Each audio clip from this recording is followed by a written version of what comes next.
Families are supposed to be your anchor. Mine treated me like excess baggage. The words still sting when I replay them in my mind. You're nothing but a burden, my brother snapped across the dinner table that night, his fork clattering onto the plate as if the sight of me had soured his appetite. My parents didn't correct him. They didn't even look at me. My father kept chewing. My mother sipped her wine. Silence was their agreement.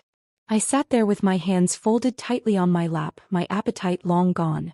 It wasn't the first time I'd heard those words.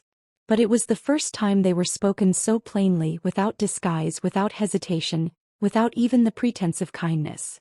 Burden. That was who I was to them. Not the daughter who cooked when my mother couldn't. Not the sister who covered bills when my brother's business ventures collapsed. Not the quiet glue holding the edges of the family together. No, I was the weak link. The extra mouth. The inconvenience.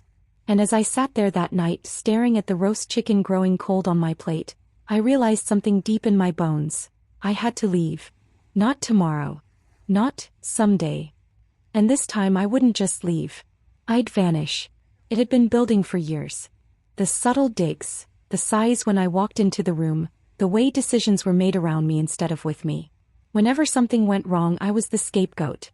Whenever something went right, I was invisible. First, I tried harder. I worked overtime to help pay off debts. I canceled my own plans to babysit nieces and nephews.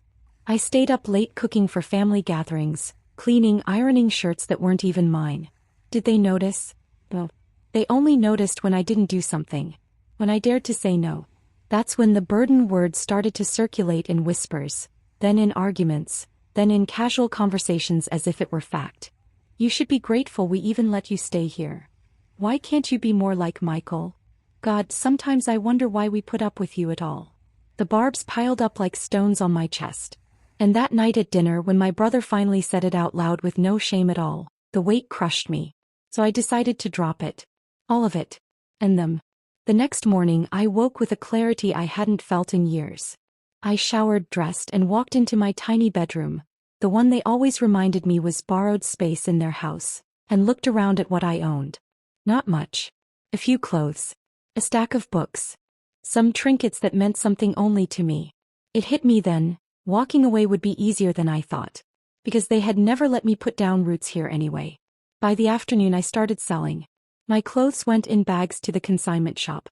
My books were posted online. Jewelry I'd inherited from a distant aunt was appraised and sold to a dealer. I found an eager buyer for my old car, handed him the keys and walked away with a fat envelope of cash. Piece by piece I was unbuilding the life they insisted I owed them. And it felt liberating. The last thing I sold was the dress my mother had once given me for Christmas. She hadn't chosen it with love. She'd chosen it as an afterthought. The wrong size, the wrong color. Just return it if you don't like it, she'd said. I never did.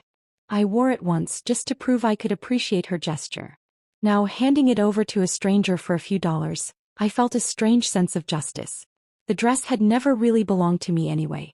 By the end of the week, I had nothing left tying me to that house except a suitcase with essentials, my passport, and the note I was already drafting in my mind. That note was the most important part. I didn't want to scream at them. I didn't want to beg them to see me.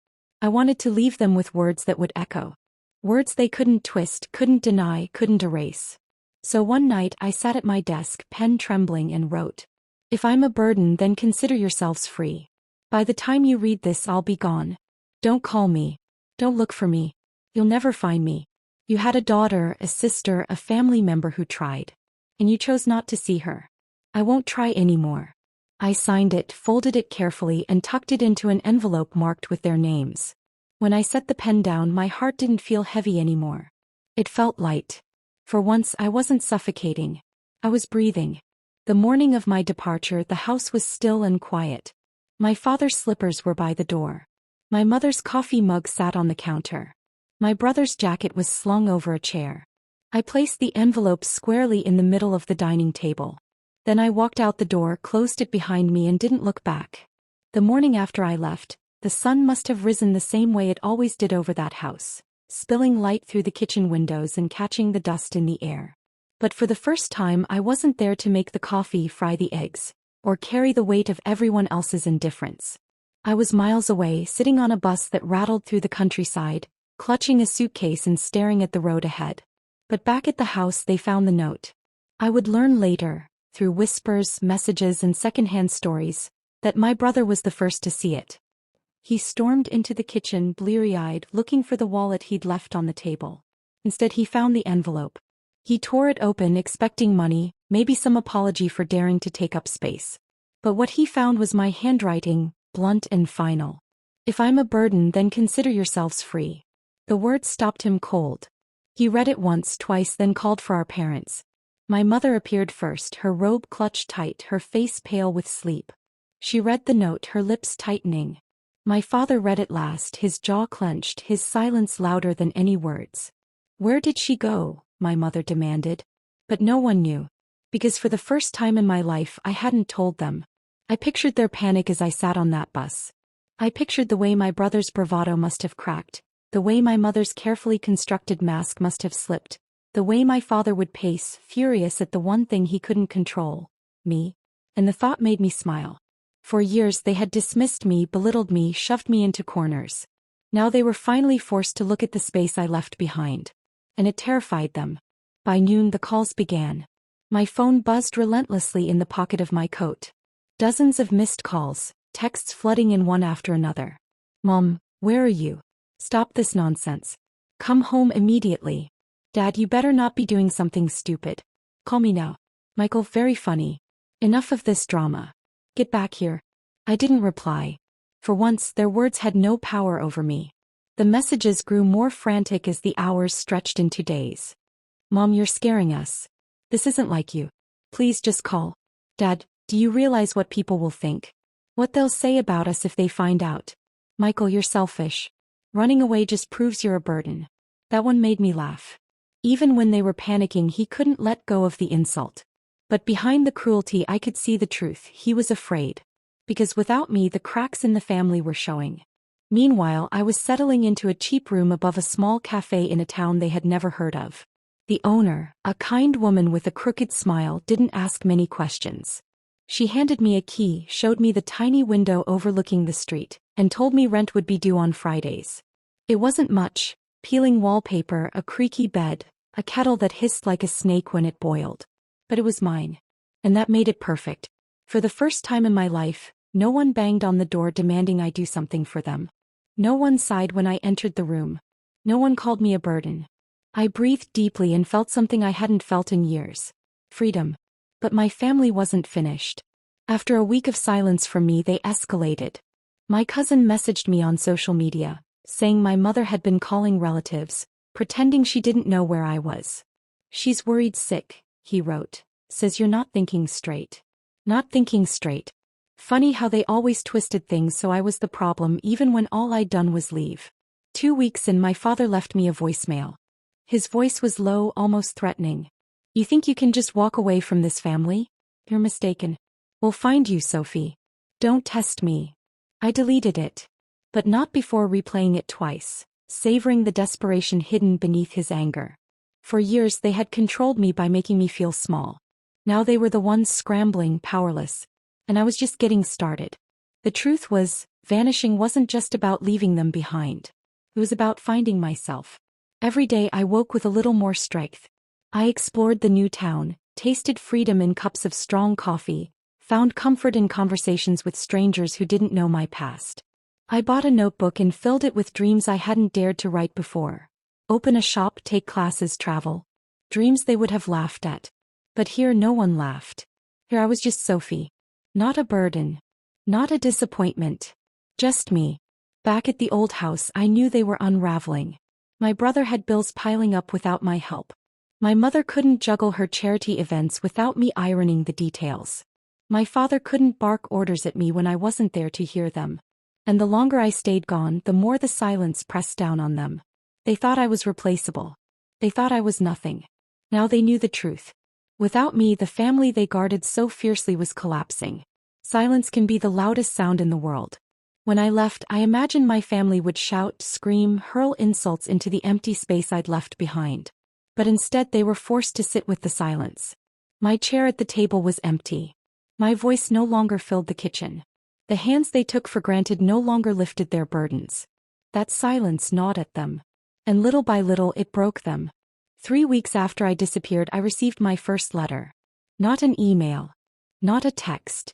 A letter hand-delivered to the cafe where I now lived above. The envelope was crisp, the handwriting unmistakably my mother's. Sophie, it began. I don't know what you're trying to prove, but enough is enough. You've made your point. We're all worried sick.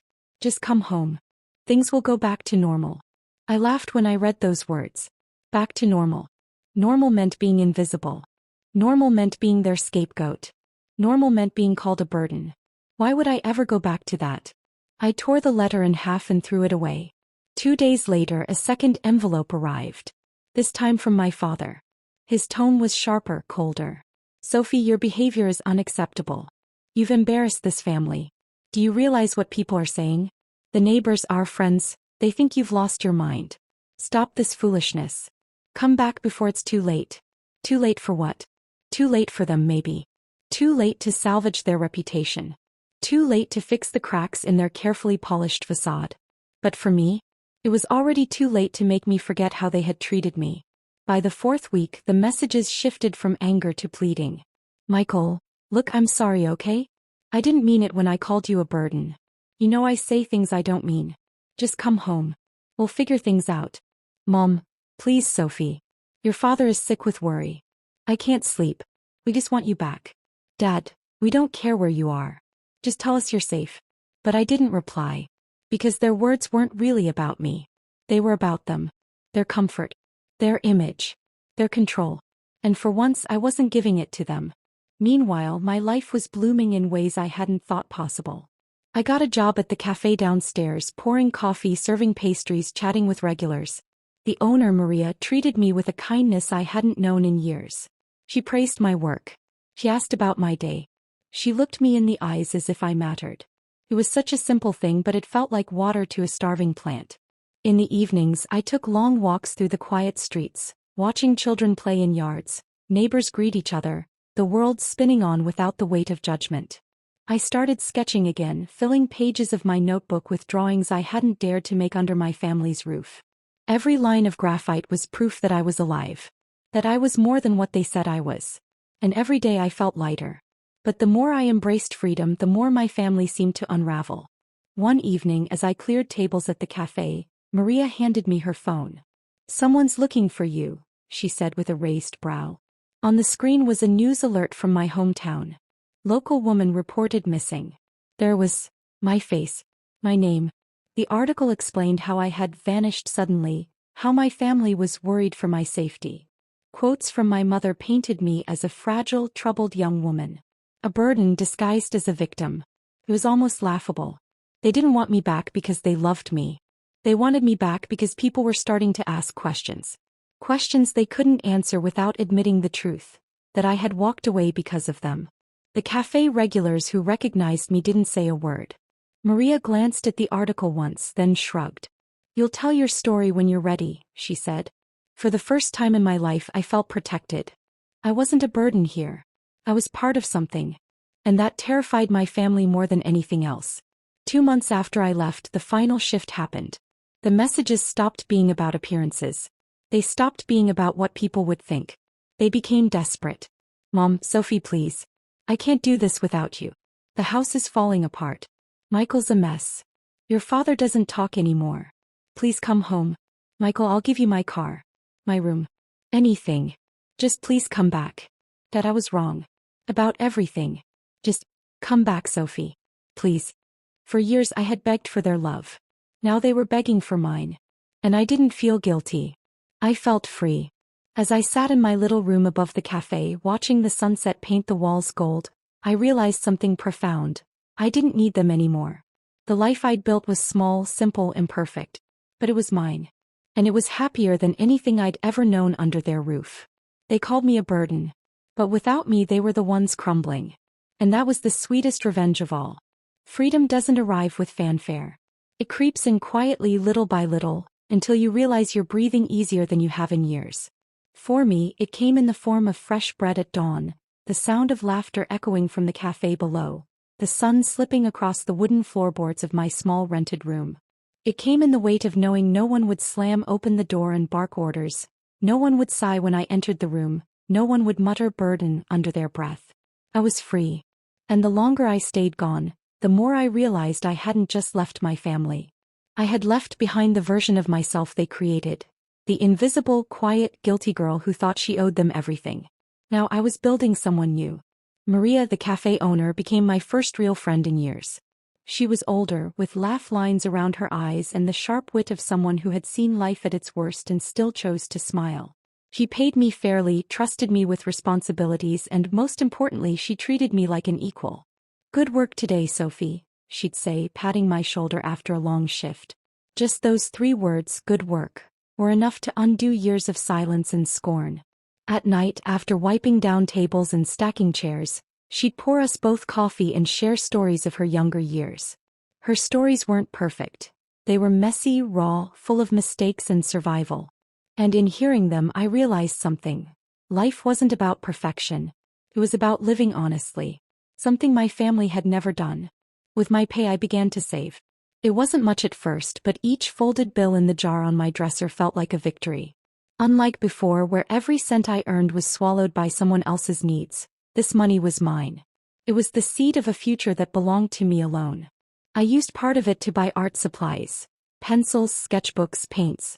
I returned to the thing I loved most. Drawing. For hours, I filled pages with portraits of people who came into the cafe, landscapes of the streets I now walked daily, even sketches of Maria laughing with a flower-streaked apron. With every line, I felt pieces of myself return. Meanwhile, back in my old life, cracks were widening. Through whispers from cousins and small-town gossip that always traveled faster than cars, I learned the truth. My brother was drowning in debt without me there to cover his emergencies. My mother's charity events faltered, her reputation slipping without me running errands behind the scenes. My father grew silent, bitter, snapping at neighbors who once admired him. They called me a burden. But it turned out I was the scaffolding holding their lives together. And without me, everything they'd built was collapsing. One evening, Maria handed me a folded newspaper. "Your name's in it," she said gently. I opened it with shaking hands. There it was, an article about the family I'd left. The headline spoke of struggles and turmoil, but the lines between were clear. My absence was being felt everywhere. The once proud household was now whispered about as chaotic, broken. And in the middle of it all, my name. Sophie, the missing daughter. Not a burden. A daughter. For the first time, the world was seeing me the way my grandparents once had. Essential, not disposable. The messages from my family grew frantic again. "Mom, please, Sophie. I can't do this without you. Everything is falling apart. Michael, just come back. You don't even have to stay forever. Just help us through this. Dad, I don't care about the past. Just come home. We need you." But every plea only proved what I already knew. They didn't miss me because they loved me. They missed me because without me their lives no longer worked. And that wasn't love. That was dependence. Instead of answering them, I answered myself. I enrolled in a night class for art using part of my savings. Walking into that classroom, smelling the faint tang of turpentine, seeing others hunched over canvases, it felt like stepping into the life I was always meant to have. For once, I wasn't the background character in someone else's story. I was the protagonist of my own. Every day I felt stronger. Every day I felt happier. And with each sunrise, I understood that the best revenge wasn't slamming doors or screaming back at them. The best revenge was this. Living a life so rich, so free, so undeniably mine that their words, burden, crumbled into dust. Because if I was a burden, why were they begging? And if I was weak, why had I become stronger the moment I left them behind? The truth was simple. They had never defined me. I had defined myself. There is a kind of peace that comes only when you've walked away from noise. For years, I thought peace was impossible for me. I thought it was something other people got to enjoy. People who weren't constantly criticized, belittled, and blamed. But now, waking up in my tiny room above the cafe, with sunlight spilling through the thin curtains and the smell of fresh bread wafting up from the ovens below, I understood peace. And it was worth more than every inheritance, every family connection, every hollow apology I had ever been denied. My new life wasn't grand. It wasn't luxurious. But it was mine. Each morning, I tied my apron and worked at the cafe, learning the rhythm of steaming milk, pouring coffee, and greeting regulars. At first, I worried people would look at me the way my family had, with impatience, with judgment, with annoyance. But instead, the customers smiled. They thanked me. They asked about my day, and when I answered, they actually listened. It felt strange, almost disorienting, to be seen as a person instead of a problem. Maria, the cafe owner, became something like the mother I had always wanted. She noticed when I looked tired and told me to sit down for a moment. She left pastries on the counter with a wink, saying, "That one's for you, not the customers." She never once called me a burden. She never once acted like I was taking up too much space. For the first time in years, I began to believe I deserved kindness. The nights were even better. I started sketching again, filling page after page in my notebook. My pencil flew across the paper with an energy I hadn't felt since childhood. I sketched the cafe, the street below, the faces of customers who made me laugh, the hydrangeas blooming in the park nearby. Every drawing was a declaration. I was alive. I was here. I was building something new. Sometimes I imagine my family seeing those sketches, shaking their heads the way they always had. "Pointless," my father would say. "A waste of time," my brother would mutter. "Another silly hobby," my mother would add. But here no one mocked me. Here people asked to see my work. Maria even hung one of my sketches on the cafe wall, right by the register. And every time I walked past it, pride surged in my chest. Meanwhile, my family's begging grew louder, more desperate. "Mom, Sophie, we need you. The house is falling apart. We can't manage without you. Michael, please, I'm sorry. I'll never say those things again. Just come back. Dad, whatever you want, it's yours. Just come home." For years, those words, "whatever you want," had been what I longed to hear. But now they rang hollow. Because what I wanted wasn't theirs to give. What I wanted was freedom. And I already had it. Still, curiosity tugged at me. I called an old neighbor, Mrs. Green, a woman who had always slipped me cookies when I was little. She was the only one I trusted to give me the truth. She didn't hold back. "Your brother's drowning in debt again. He keeps saying you'll be back any day to help him. Your father stopped going to work early, just sits in the living room staring at the TV. Your mother's embarrassed to be seen at church. People keep asking where you are." Her voice softened. "They're lost without you, Sophie. They thought you needed them. But it's clear now, they needed you." I thanked her and hung up, my hands trembling. For years they told me I was the weak link. The burden. The problem. But now the truth was undeniable. I had been the one holding everything together. And by leaving, I had finally proven it. As weeks stretched into months, I built a small circle of friends. Regulars from the cafe invited me to join them for trivia nights, park picnics, and art classes. At first, I hesitated. My family's voices still whispered in my head, telling me I didn't belong. But each time I went, laughter replaced those whispers. I wasn't invisible here. I wasn't unwanted. I was simply Sophie. And that was enough. Then one night, I opened my email to find a message from my mother. It was long, rambling, full of guilt and regret.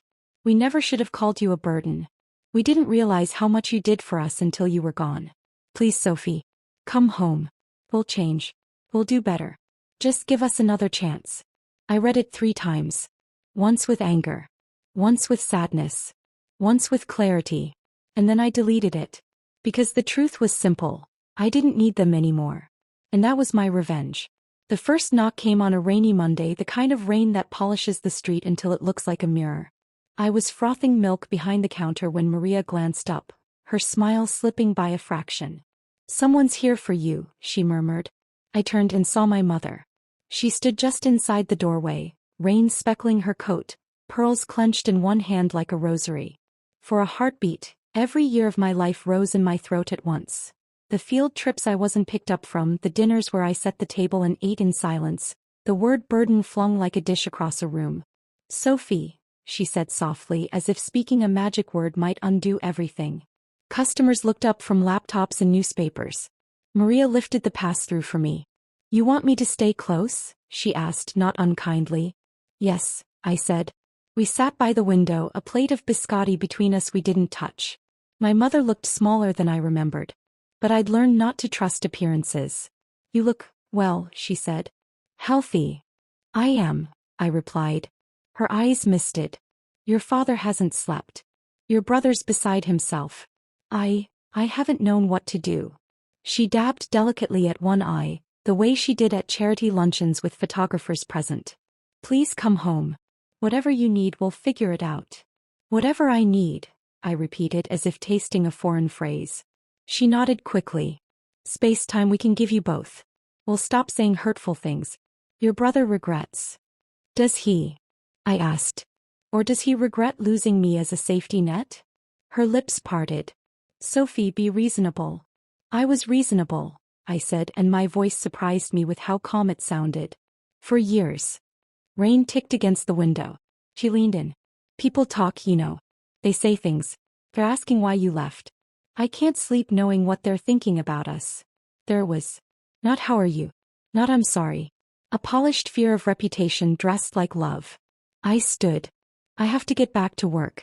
You can message me. If I choose to respond, I will. Her fingers tightened around the pearls.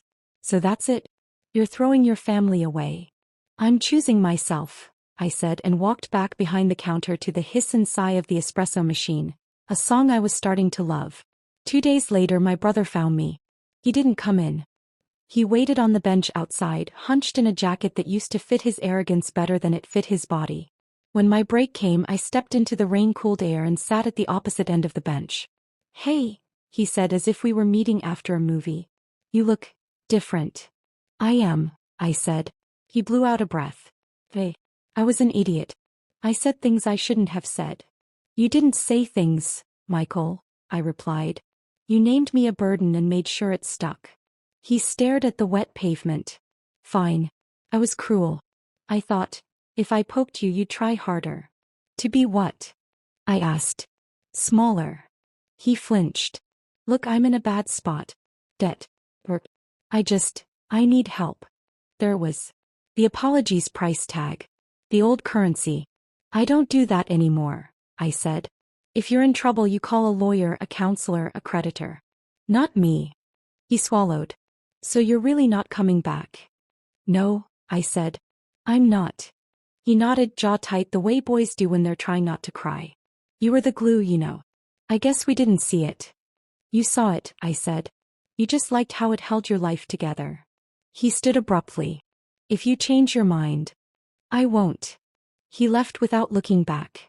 I watched him go and felt the strangest thing. Not anger, not triumph, relief, clean and wide as the street after rain. The third visitor was the one I didn't expect. My father. He didn't set foot in the cafe. He asked Maria if I'd meet him in the park across the street. I went, curiosity prying at caution, and found him under the sycamores, hands in pockets, tie loosened as if grief had tugged it. Sophie. He said my name like it had edges. Dad. We stood with a picnic table between us, the small diplomacy of wood and distance. I was wrong, he said finally. No preface. No spin. The words tumbled like rocks. About a lot of things. About you. Silence hummed in the leaves. He cleared his throat. I was raised to believe strength looked like one thing. Noise control. You were quiet. I mistook that for weakness. And when things broke, you were the only one bending. I waited. He met my eyes. I'm sorry. It wasn't eloquent. It didn't try to sell me anything. It sat in the air, awkward and enormous. I appreciate that, I said. And I'm not coming back. He nodded, a small motion that somehow hurt to watch. I figured. He reached into his pocket and slid a key across the table. The spare house key I used to carry. You don't owe us anything.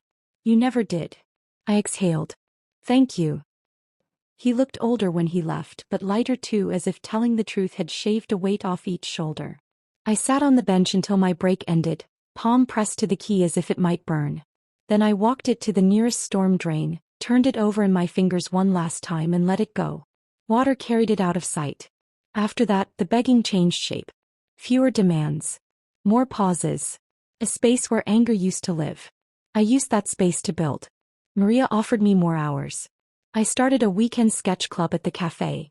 10 people that first Saturday, 15 the next, strangers leaning over paper until they weren't strangers anymore. Someone asked if I took commissions. Someone else bought the hydrangea print from the wall. I opened a new bank account. I paid the next month's rent early. I slept through the night. Freedom is measured in small receipts. A receipt for paints, for a bus pass, for the first time you buy yourself flowers with your own money and don't apologize for the beauty they bring to your table. Then the day came when they found me. Not my parents. Not Michael. The story. A woman from a local paper asked to profile the cafe's community nights and recognized me from the missing article that had run weeks before. "Is this you?" she whispered, eyes kind, phone face down as if it might bite. "It was," I said. "I'm not missing anymore. I left." She asked if I wanted to tell my side. I thought of the letters. The voicemails. The pearl-clutched performances. I thought of the girl I had been, bent, blistered from carrying everyone else's bags. "Yes," I said. The piece ran the following Sunday. Not missing. Moving on. One woman's quiet exit from a loud home. No names. No addresses. Just a story about boundaries, about starting over above a cafe, about a sketch club where people found their hands again. The online comments were a chorus I hadn't expected. "Proud of you." "Same here." "Left at 29. Best thing I ever did." "Family is who feeds you, not who starves you." My mother sent one more email that night. No theatrics. Just, "I read the article. I'm sorry I didn't feed you." I replied for the first time, "Thank you for saying that. I wish you well. I won't be coming back." I didn't know more. I pressed send and watched the message lift and vanish like a lantern into a sky I was finally learning belonged to me too. On a Thursday evening, the cafe was loud with the good noise of pencils and soft arguments about shading when the bell chimed and my brother stepped in. He hovered by the door, saw me at the back table and raised one hand in a clumsy wave. 2 minutes, he asked. I nodded.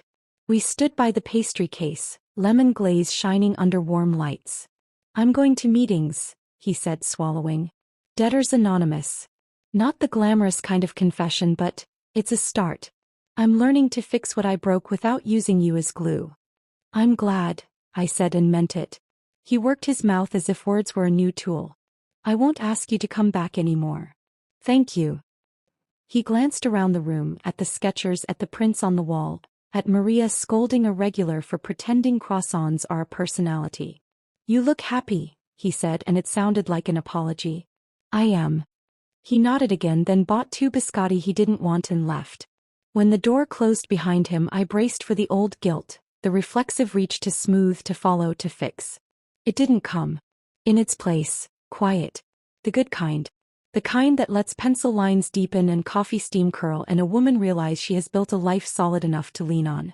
They still send messages sometimes. Holidays. Birthdays. A photo of the dog I rescued once, now sleeping on someone else's lap. I read them when I want to. I don't when I don't.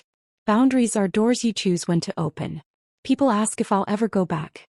I tell them the truth. I already did, I say. I went back for myself. The version of me that stayed to be useful is gone. The version of me that left to be whole is here. She makes coffee and friends and pictures that look like windows. She buys flowers. She sleeps with the window open. She laughs at breakfast. They called me a burden. But I learned to carry only what's mine. And I have never, not for a single minute, been happier. There are 2 kinds of notes in this world. The first kind is the one you write when you're desperate. Sharp, final, carved out of pain. The kind I left on the dining table, my handwriting trembling, my heart breaking as I told my family goodbye. That note was an ending. The second kind is softer. It isn't written on paper. It's written in the way you live, in the choices you make, in the peace you finally allow yourself. That kind of note isn't an ending. It's a beginning. And it's the only one I care to write anymore. Months passed since my family last showed up at the cafe. Their messages slowed to a trickle.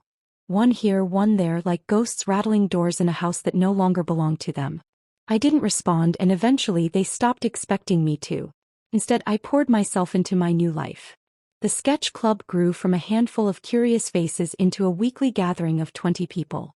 Young students, retired neighbors, even a single dad who wanted to learn so he could draw cartoons for his daughter. Together we turned the cafe into more than just a business. We turned it into a sanctuary. Maria started calling it, our little family. And the strangest, most beautiful thing was that it felt true. Family, I realized, isn't defined by blood. It's defined by choice. By the people who show up for you not just when it's convenient but when it matters. And unlike the family I was born into, this one never called me a burden. One evening, after everyone packed up their pencils and sketch pads, Maria stayed behind with me. She handed me a wrapped canvas tied with twine. "What's this?" I asked. "Open it." Inside was one of my own sketches, enlarged and printed on canvas. The hydrangeas from the park. Vivid, alive, beautiful. "I think you should sign it," she said. "And sell it." The thought stunned me. My art on someone else's wall? My work valued? But Maria's eyes left no room for doubt. "Sophie, you're not a burden. You're an artist." I signed the corner. And for the first time in my life I believed those words. Meanwhile, news of my family trickled in like whispers on the wind. My brother declared bankruptcy. My father retired early, bitter and hollow. My mother's charity events were quietly taken over by someone else. Every choice they had made, every insult they had thrown had led them here. To the very emptiness they had tried to bury me under. But I didn't rejoice in their suffering. Not really. My revenge wasn't about watching them fall. It was about watching myself rise. The true turning point came on a spring morning when I received an invitation in the mail. It was handwritten in my mother's careful script. "Family dinner. Please come home." Just once. For a long time I stared at it. The old me would have packed a bag, caught the first train, run back into their arms and begged for scraps of approval.